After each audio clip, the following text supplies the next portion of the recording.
We have a professor here, and he's also a chief, an academic professor, Professor Henry Alapiki. I want to invite you, Professor.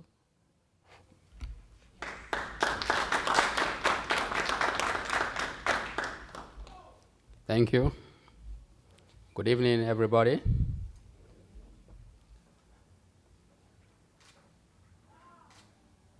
Some of us wear different caps. Back home in Nigeria, you will find, as you notice from the Royal Majesties here, that increasingly, majority of traditional rulers, kings, and whatever titles they hold, are very educated people over the years. And so the time when you find very old personalities holding those stools has gone. And when you now have very educated personalities holding those stools, it brings to bear that they are very seasoned. They are very vast, and they understand the compelling need for peace, but peace that must go with justice and equity.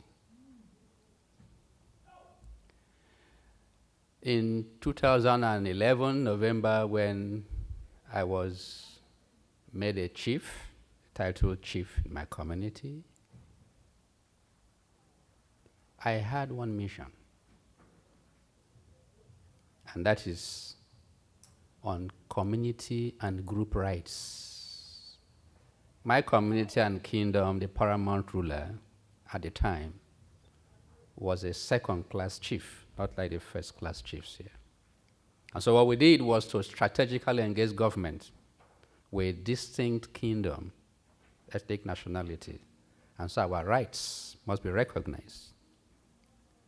And we worked assiduously, and just this year, the paramount ruler of my kingdom nationality has been elevated to a first-class traditional ruler.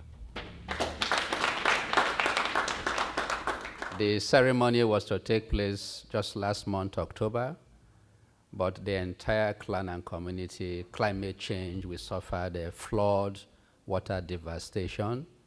Some communities were sacked, and so it has been shifted to December. And I had been approached to serve as a guest speaker at the occasion. And so those of us who are not the majesties, but we are members of the Traditional Council of Chiefs, we offer, ideas, advice for peace and development. And where are we going? About 3 years ago, I served as a guest speaker of all first-class traditional rulers in the South-South region of Nigeria. And through research, you find from one country to another across the world that institutions, traditional rulers' tools, rulership tools, majority of them are not captured or protected in the constitutions of the various nation states. They are seen as appendages. The government, political class, and political leaders only look up to them or run to them when there is crisis and want to now depend on their goodwill, on their moral, cultural, traditional, and spiritual authority because they cannot handle those situations. Culture is the way of life of a people.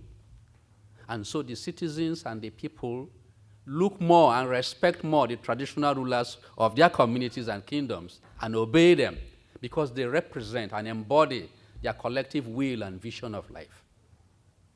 And so part of what I think this platform association can do as we put together membership across the world to ensure that the various nation states recognize the pride of place of traditional institutions as the best platforms to manage what we all know as alternative dispute resolution mechanism. Because the civil laws cannot handle most of the issues and crises that come. I came in late, but today I listened to the issue of, is it Armenia, in Turkey, and then the Indonesia. All these crises, ethno-religious crises, it is the traditional tools and institutions that can better manage it than the civil laws and rules, institutions of the states. And so for me, thinking strategically, while we broaden the base of membership across the world to bring in all, indigenous communities and societies, we need to begin working from that synergy, engage the international organizations and institutions, beginning from the United Nations. And so when I listen to the executive director talking about some persons and individuals, stakeholders who wanted to have United Nations declarations on indigenous peoples, I think that we should collaborate. We should seek partnership and get this vision through. Because with declarations from the United Nations, you are given some kind of a political backbone, recognizing indigenous peoples, and nation states can begin to be, if you like, influence-induced, if not coerced, to begin to observe those internationally recognized laws, rules, human rights, and group rights.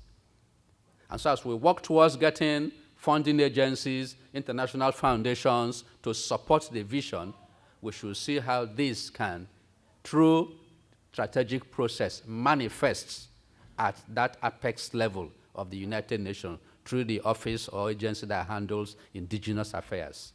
And so we should strategize at that level and working with the Elders Forum to put pressure and have this clear-cut mandate from the United Nations. Then the world will be opened up for all of us and our dreams can come true. I will serve in my own little way in supporting this venture. Thank you so much.